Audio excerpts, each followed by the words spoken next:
कहानी की शुरुआत साल 2153 से होती है। दरअसल उस समय धरती पर इंसानों की आबादी लगभग 25 अरब तक पहुंच चुकी थी। बढ़ती जनसंख्या के कारण धरती के संसाधन लगभग खत्म हो गए थे, जिसकी वजह से खाने और पानी की भारी कमी हो गई थी। इसी मुश्किल समय में भेजा गया स्पेस प्रोपेलियो 7 ग्रेट एनिस तक पहुंचा। वहां से आई तस्वीरों में एक ऐसी दुनिया दिखाई दी जो काफी हद तक धरती जैसी थी। इस खोज ने इंसानों के लिए नई उम्मीद जगा दी। उसी उम्मीद के सहारे एलिसियम प्रोजेक्ट एलची किया गया। एक विशाल स्पेसशिप बनाया गया जिसका नाम एलिसियम रखा गया। इसका मिशन था 60,000 लोगों को लेकर टेनिस तक पहुंचना, ताकि मानव जाति को नया घर मिल सके। जब जहाज रवाना हुआ तब धरती से एक आखिरी संदेश भेजा गया जिसमें लिखा था, अब उम्मीद सिर्फ तुम पर है। फिर कई साल बाद उसी जहाज के अंदर सैनिक ब्रैंडन अचानक अपने हाइपर स्लीप कैप्सूल में जाग गया। उसने घबराहट में अपने शरीर से जुड़े ट्यूब्स और लाइफ सपोर्ट सिस्टम हटाए और कैप्सूल से बाहर निकल आया। हालत समझने के लिए वो पास रखे दूसरे कैप्सूलों की ओर बढ़ा। सबसे पहले उसे कूपर का कैप्सूल मिला, लेकिन वो पूरी तरह खाली था। ये देखकर वो अगले कैप्सूल की तरफ बढ़ा जहां लेफ्टिनेंट पेटन अभी भी हाइपर स्लीप में था। ब्रैंडन ने उसे जगाने की कोशिश की, लेकिन कैप्सूल का दरवाजा लॉक था और सिस्टम काम नहीं कर रहा था। उसी समय अचानक जहाज में तेज पावर सर्ज हुआ और कुछ ही सेकंड बाद पेटन का कैप्सूल अपने आप खुल गया।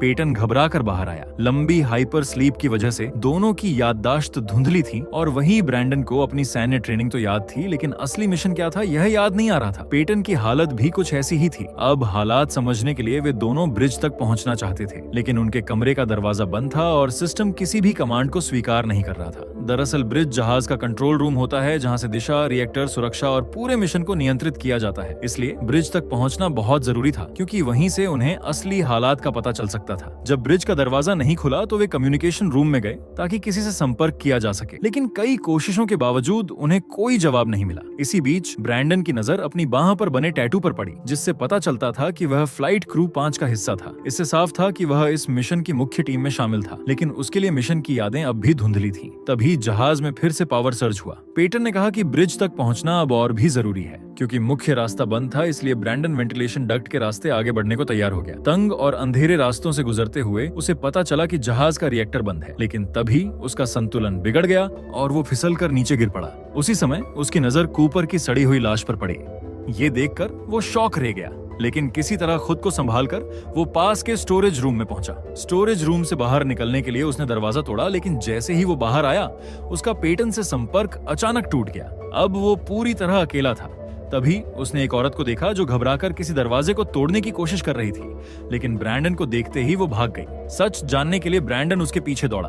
दौड़ते दौड़ते अचानक उसकी नजर छत से लटके एक आदमी पर पड़ी। उसने टॉर्च की रोशनी उस पर डाली तो साफ हो गया कि वो मर चुका था।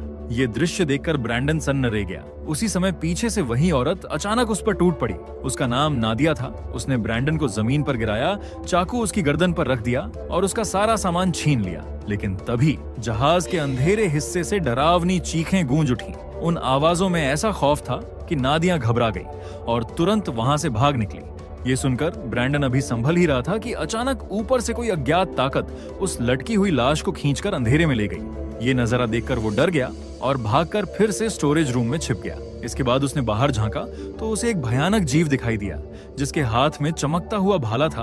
वो इधर उधर सूंघते हुए कुछ ढूंढ रहा था और तभी उसके जैसे और भी जीव वहां इकट्ठा हो गए।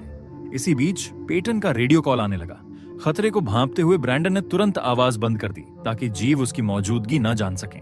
लेकिन तभी एक जीव वेंटिलेशन डक्ट के पास आया और कूपर की लाश उठाकर ले गया।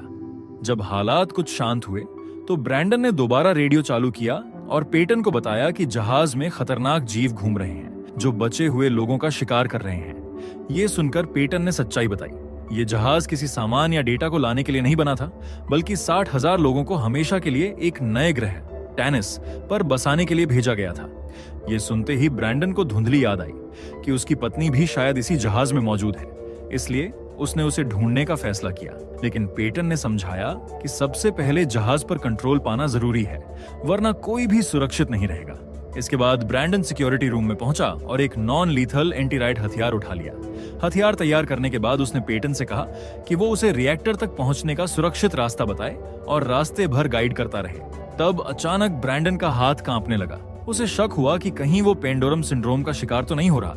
दरअसल पेंडोरम सिंड्रोम लंबी हाइपरस्लीप के बाद होने वाली मानसिक बीमारी है, जिसमें इंसान भ्रम, डर और पागलपन का शिकार हो सकता है। फिर खुद को संभालते हुए ब्रैंडन आगे बढ़ा, लेकिन रास्ते में उसे एक आदमी तार से लटका हुआ दिखा। पहले उसे लगा कि वो मर चुका है, लेकिन ध्यान से देखने पर पता चला कि वो जिंदा है। ये समझकर ब्रैंडन तुरंत उसके पास गया और सावधानी से उसे नीचे उतारा। होश में आते ही उस आदमी ने अपना नाम शेफर्ड बताया, जो क्रू 6 का सदस्य था। शेफर्ड ने पहले सोचा कि ब्रैंडन रेस्क्यू टीम से आया है, लेकिन जब उसे पता चला कि ब्रैंडन अभी-अभी हाइपरस्लीप से जागा है और खुद हालात से अनजान है, तो उसने उसके आदेश मानने से इनकार कर दिया। फिर उसने अपने शरीर पर ग्रीस लगा ली ताकि उसकी गंध छिप जाए और वे जीव उसे पहचान न सकें। तभी दूर अंधेरे में नीली मशालों जैसी रोशनी दिखी, जो इस बात का संकेत थी कि खतरनाक जीव उनकी तरफ बढ़ रहे थे। ये देखकर ब्रैंडन ने तुरंत अपना नॉन लीथल हथियार उठा लिया, लेकिन शेफर्ड ने उसे रोकते हुए कहा कि इस हथियार से उन जीवों पर कोई खास असर नहीं होगा, इसलिए यहाँ रुकना बेकार है। फिर मजबूरी में ब्रैंडन उसकी बात मान लेता है और दोनों भागने लगते हैं। शेफर्ड आगे आगे दौड़ रहा था और ब्रैंडन उसके पीछे। भागते हुए ब्रैंडन बार बार मुड़कर देखता रहा कि कहीं जीव उनके बहुत पास तो नहीं आ गए, लेकिन कुछ ही सेकंड में हालात बिगड़ गए, क्योंकि जीव बहुत तेजी से अलग अलग दिशाओं से फैल चुके थे और उन्होंने शेफर्ड को चारों तरफ से घेर लिया था। ब्रैंडन ने पूरी कोशिश की कि वो उसके पास पहुंच सके, लेकिन अब दूरी बढ़ चुकी थी। फिर अगले ही पल जीव शेफर्ड पर टूट पड़े और ब्रैंडन बेबस होकर ये सब देखता रह गया। फिर भी उसने हार नहीं मानी। उसने गुस्से और डर में अपना नॉन लीथल हथियार उठाया और एक जीव पर गोली चला दी, लेकिन गोली चलते ही उसे समझ आया कि उनके बीच मोटी कांच की दीवार है। अब आवाज सुनते ही कई जीव उसकी तरफ मुड़ गए और तेजी से उसकी दिशा में बढ़ने लगे। खतरा करीब आता देख ब्रैंडन ने तुरंत पास की पाइपें पकड़ ली और छत से लटक गया ताकि वे उसे नीचे से पकड़ न सके। कुछ पल के लिए वो उनकी नजर से बच गया, लेकिन वे जीव बेहद चालाक थे। उन्होंने उसकी गंध सूंघ ली और सही जगह तक पहुंच गए। फिर उन्होंने नीचे से लटकी तारों और केबलों को खींचकर उसके पैरों में उलझा दिया और उसे जकड़ लिया। अब ब्रैंडन पूरी तरह फंस चुका था और छूटने की कोशिश बेकार जा रही थी, लेकिन तभी अचानक एक आदमी वहां पहुंचा और उसने तेजी से तार काटकर उसे आजाद कर दिया। खतरा अभी भी पास था, इसलिए वो आदमी ब्रैंडन को पकड़कर तुरंत पास के एक कमरे की ओर ले गया ताकि वे वहां छिप सके। अंदर पहुंचकर वो आदमी कुछ बोलने लगा, लेकिन ब्रैंडन उसकी भाषा नहीं समझ पाया। फिर भी उसकी बाह पर बने टैटू को देखकर ब्रैंडन समझ गया कि वो एग्रीकल्चर टीम का सदस्य है। फिर उसने इशारे से अपना नाम बताया, जो था मैनी। अब समय बर्बाद किए बिना ब्रैंडन ने उसे समझाया कि उसे रिएक्टर रूम तक पहुंचना है। मैनी ने उसकी बात समझ ली। फिर दोनों सावधानी से कमरे से बाहर निकले और साथ साथ रिएक्टर की दिशा में आगे बढ़ने लगे। रिएक्टर की ओर बढ़ते हुए वे एक बड़े सेक्शन में पहुंचे जहां विशाल कंटेनर रखे थे। तभी अचानक नादिया सामने आ गई और उसने बिना किसी चेतावनी के ब्रैंडन पर हमला कर दिया। ब्रैंडन ने तुरंत पलटकर वार किया, लेकिन नादिया ने उसे जोर से धक्का देकर एक कंटेनर के बाहर गिरा दिया। हालात बिगड़ते देख मैनी बीच में आया और ब्रैंडन की रक्षा करते हुए नादिया को पीछे हटने पर मजबूर कर दिया। तनाव बढ़ता देख ब्रैंडन ने अपना एंटी रायट हथियार चला दिया। उसके प्रभाव से ऊपर रखा डीला मलबा हिलकर उन पर गिरने लगा। गिरते मलबे के बीच ब्रैंडन ने नादिया से कहा कि आपस में लड़ने से कुछ हासिल नहीं होगा, इसलिए उन्हें साथ मिलकर काम करना होगा। आखिर में वे आगे बढ़ने लगे और नादिया वहीं पीछे रह गई, लेकिन थोड़ी देर बाद वो फिर उनके पास आई और बोली कि वे गलत रास्ते पर जा रहे हैं। ब्रैंडन ने उससे सही रास्ता दिखाने को कहा, लेकिन नादिया हिचकिचाई, क्योंकि जिस इलाके से होकर रिएक्टर तक जाना था वहां से कोई वापस नहीं आता था। लेकिन जब ब्रैंडन ने भरोसा दिलाया कि वो जहाज को संभाल सकता है और उसे सुरक्षित उतार सकता है, तो नादिया मान गई। फिर वो उन्हें एक बंद दरवाजे तक ले गई और बताया कि इसे खोलने में समय लगेगा। इंतजार के दौरान अंधेरे से जीवों की गुर्राहट सुनाई देने लगी। तभी अचानक पावर सर्ज हुआ और रोशनी झपकने लगी। उसी अफरा तफरी में जीव उनकी ओर बढ़ने लगे। जैसे ही दरवाजा खुला, तीनों तुरंत अंदर घुस गए और दरवाजा बंद होते होते वे बाल बाल बच गए। अंदर सुरक्षित पहुंचने के बाद ब्रैंडन को पता चला कि नादिया जेनेटिक कलेक्शन टीम से है। जेनेटिक कलेक्शन टीम का काम धरती के पौधों और जानवरों का डीएनए सुरक्षित रखना होता है, ताकि नए ग्रह पर जीवन दोबारा बसाया जा सके। फिर नादिया ने बताया कि जब वो कुछ महीने पहले जागी थी, तब उसके साथ 5 लोग थे, लेकिन अब वो अकेली बची है। उसने ये भी कहा कि 30% सैंपल नष्ट हो चुके हैं और अगर रिएक्टर जल्दी ठीक नहीं हुआ तो बाकी सैंपल भी खत्म हो जाएंगे, क्योंकि उन्हें ठंडे और स्थिर माहौल की जरूरत होती है। उसी समय जहाज के दूसरे हिस्से में पेटन को वेंटिलेशन डक्ट की तरफ से हल्की आवाज सुनाई दी। आवाज सुनकर पेटन हथियार लेकर सावधानी से डक्ट की ओर बढ़ा। डक्ट के पास पहुंचकर उसने देखा कि उलझी हुई पाइपों के बीच से एक हाथ बाहर निकला हुआ है, जहां वो आदमी मदद के लिए गुहार लगा रहा था। ये सुनकर पेटन ने तुरंत उसे बाहर खींच लिया। बाहर आते ही उस आदमी ने खुद को सोल्जर गैलो बताया और कहा कि वो ब्रिज के सेक्शन से यहाँ तक पहुंचा है। उधर ब्रैंडन, नादिया और मैनी आगे बढ़ते हुए हाइपरस्लीप चैम्बर तक पहुंचे, लेकिन अब वो जगह जीवों का मुख्य शिकार क्षेत्र बन चुकी थी। तब ब्रैंडन ने देखा कि ज्यादातर कैप्सूल खाली थे, एक पल के लिए उसे लगा कि उसकी पत्नी भी शायद इन्हीं में से किसी में रही हो, लेकिन नादिया ने बताया कि परिवारों को जहाज के अलग सेक्शन में रखा गया था। इसके बाद वे आगे बढ़ने लगे, लेकिन मैनी पीछे रुक गया ताकि जीवों की आहट सुन सके। जब वो ब्रैंडन की आवाज पर भी नहीं हिला तो मजबूरी में ब्रैंडन और नादिया आगे बढ़ गए, लेकिन अचानक ब्रैंडन का पैर टूटी हुई जाली पर पड़ा और वो नीचे गिर गया। ये देखकर नादिया उसे बचाने लौटी, लेकिन संतुलन बिगड़ने से वो भी नीचे गिर पड़ी। अब दोनों एक गहरे गड्ढे में जा गिरे जहां जीव अपने शिकार की हड्डियां फेंकते थे। ये दृश्य देखकर वे कुछ पल के लिए शॉक में रह गए, लेकिन उन्होंने खुद को संभाला और बाहर निकलने का रास्ता खोजने लगे।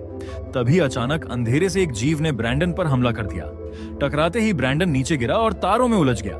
फिर जीव ने मौका पाकर नादिया की तरफ रुख किया और उस पर झपट पड़ा। इधर ब्रैंडन ने पूरी ताकत लगाकर खुद को तारों से छुड़ाया, फिर पास पड़ी लोहे की पाइप उठाई और पीछे से उस जीव पर जोरदार वार कर दिया।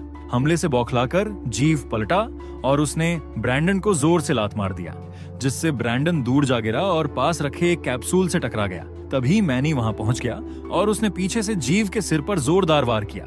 इसके बाद तीनों ने मिलकर उस घायल जीव पर हमला कर दिया। आखिर में ब्रैंडन ने मौका पाकर उसकी छाती में चाकू घोंप दिया।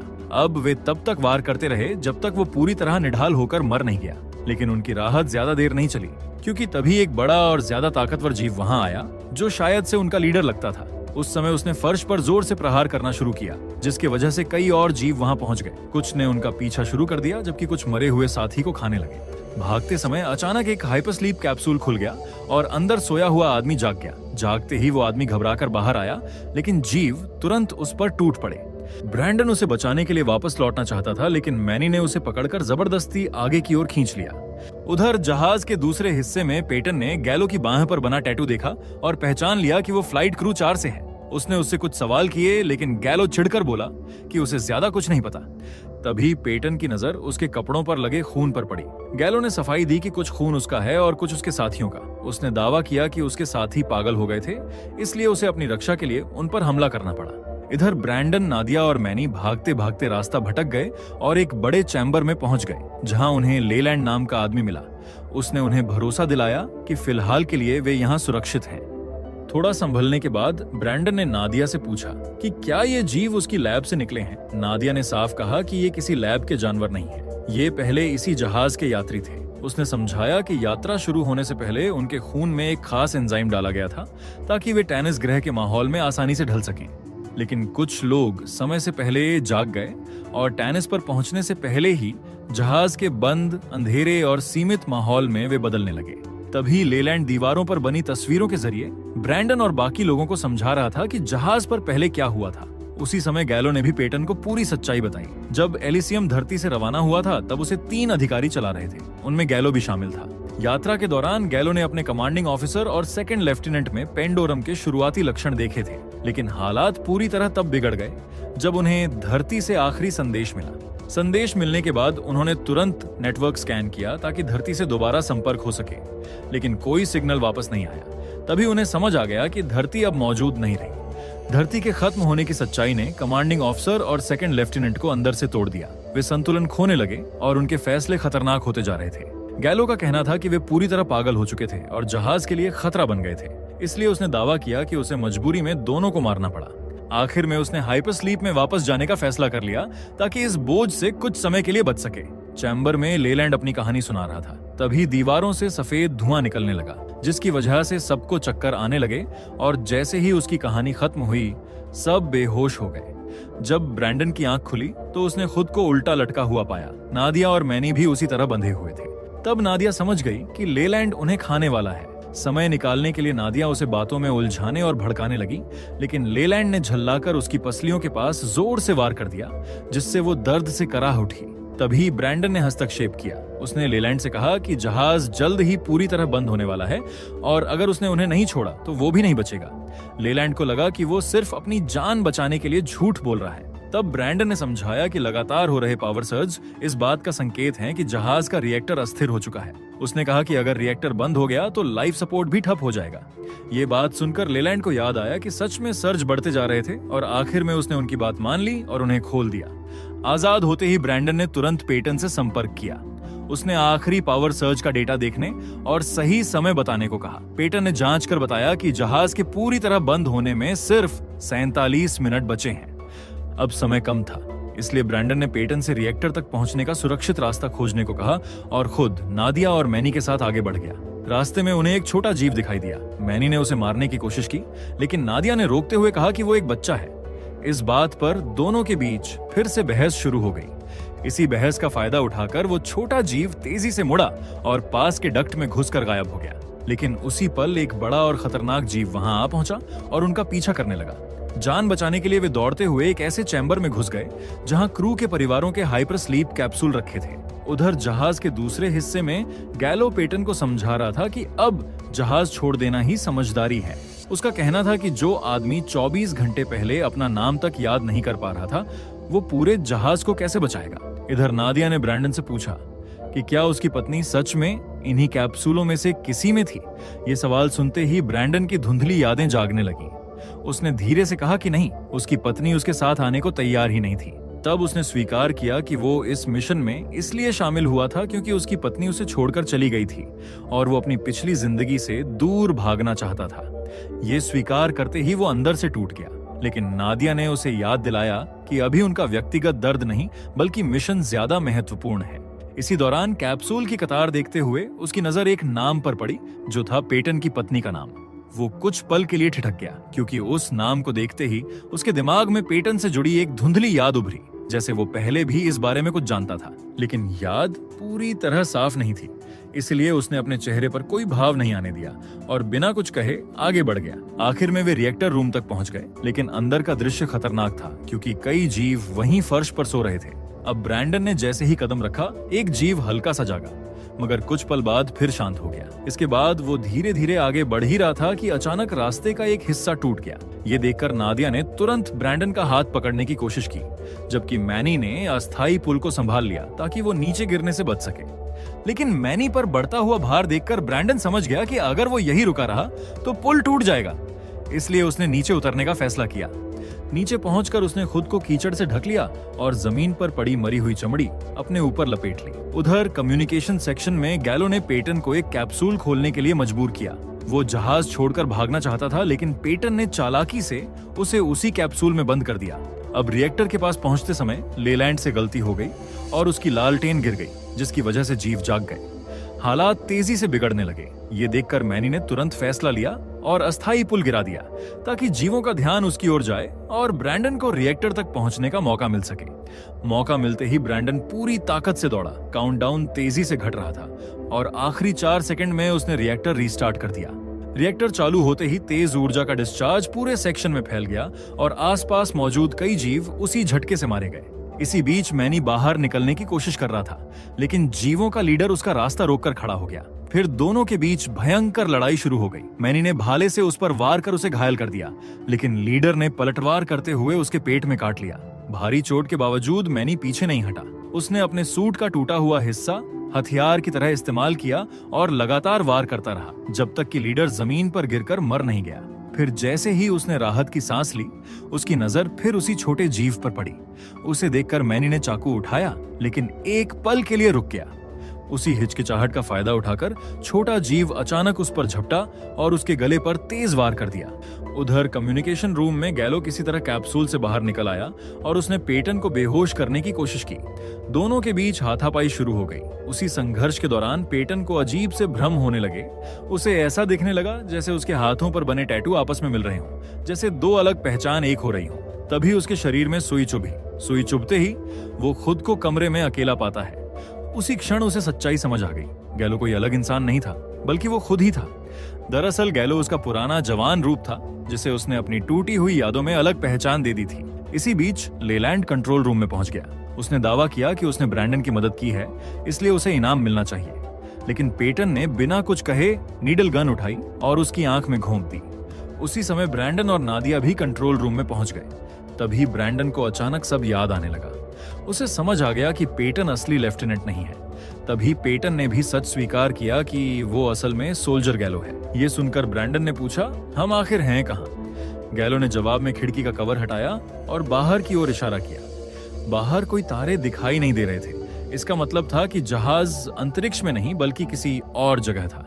फिर गैलो ने शांत आवाज में बताया कि धरती से निकले उन्हें 923 साल बीत चुके हैं। उसने आगे कहा कि वे शुरू से ही टेनिस ग्रह पर थे और जहाज समुद्र में डूबा हुआ था और ब्रिज का बाहरी हिस्सा पानी के दबाव में था।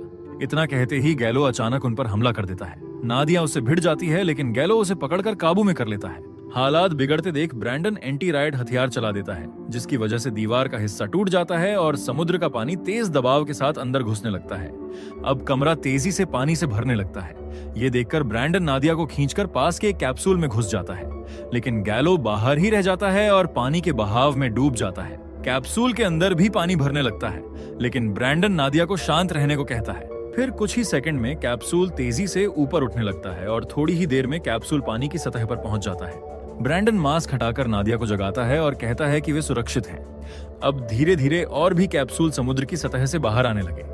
उनके सामने टेनिस का खूबसूरत और नया संसार फैला हुआ था। एक एक करके लोग अपने कैप्सूल से जागने लगे और हैरानी से इस नई दुनिया को देखने लगे। इसी के साथ ये कहानी यही खत्म होती है। अगर आपको एक्सप्लेनेशन अच्छा लगा हो तो वीडियो को लाइक और कमेंट जरूर करें। ऐसी ही और मजेदार और अनोखी कहानियों के लिए चैनल को सब्सक्राइब करना ना भूलें।